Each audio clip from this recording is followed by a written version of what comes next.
Évangile de Jésus-Christ selon saint Jean 5, 31-47.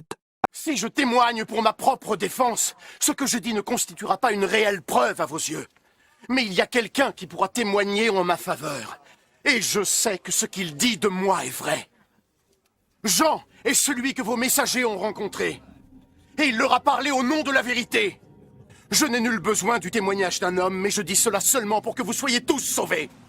Jean était comme une lampe qui éclaire et qui brille. Et vous étiez désireux de vous réjouir de sa lumière. Mais j'ai en ma faveur un témoignage plus grand que celui de Jean.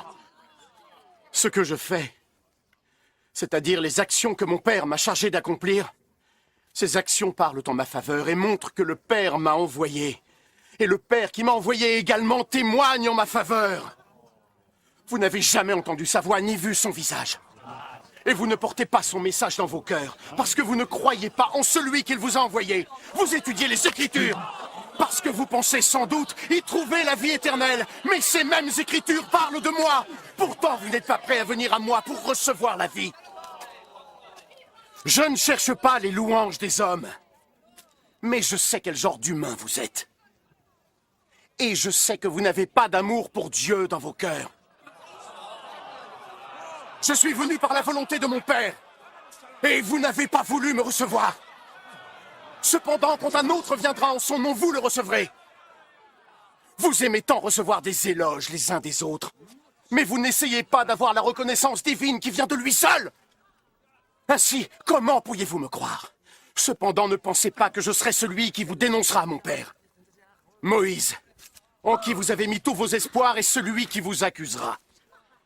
Si vous aviez vraiment cru en Moïse, vous auriez cru en moi, parce qu'il a écrit à mon sujet. Mais puisque vous ne croyez pas ce qu'il a écrit, comment alors pouvez-vous croire ce que je dis? Acclamons la parole de Dieu. Et si pour saisir l'identité profonde de Jésus de Nazareth, il fallait avoir un cœur de pauvre? Quand je parle d'un cœur de pauvre, je parle d'un cœur qui n'est pas encombré par l'orgueil du savoir, l'arrogance de la connaissance, l'attrait des honneurs et des premières places. J'ai toujours été frappé de constater que dans les évangiles, la grande majorité de celles et ceux qui acceptent Jésus, et parfois de le suivre, sont des petits, des sans grade. Alors que les savants passent à côté, comme c'est le cas dans l'évangile de ce jour. Jésus a beau leur rappeler que Jean-Baptiste lui rend témoignage, que les Écritures qu'il fréquente pourtant tous les jours lui rendent témoignage, que Moïse lui-même lui rend témoignage, ils restent aveugles et sourds.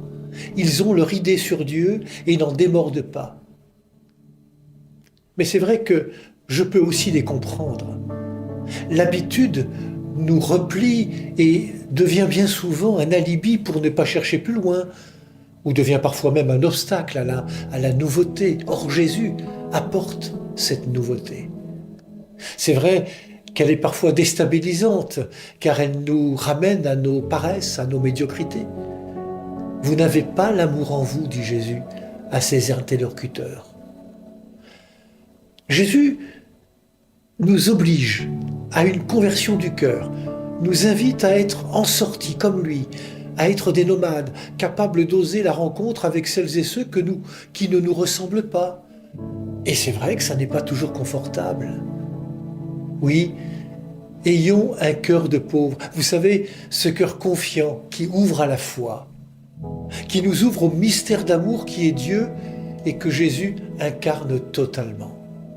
Lui et lui seul a vu le Père. Alors, écoutons-le, suivons-le dans sa vie donnée. Il nous conduit vers la vie qui ne s'éteint jamais, parce que cette vie, il l'a reçue de son Père. Acclamons la parole de Dieu.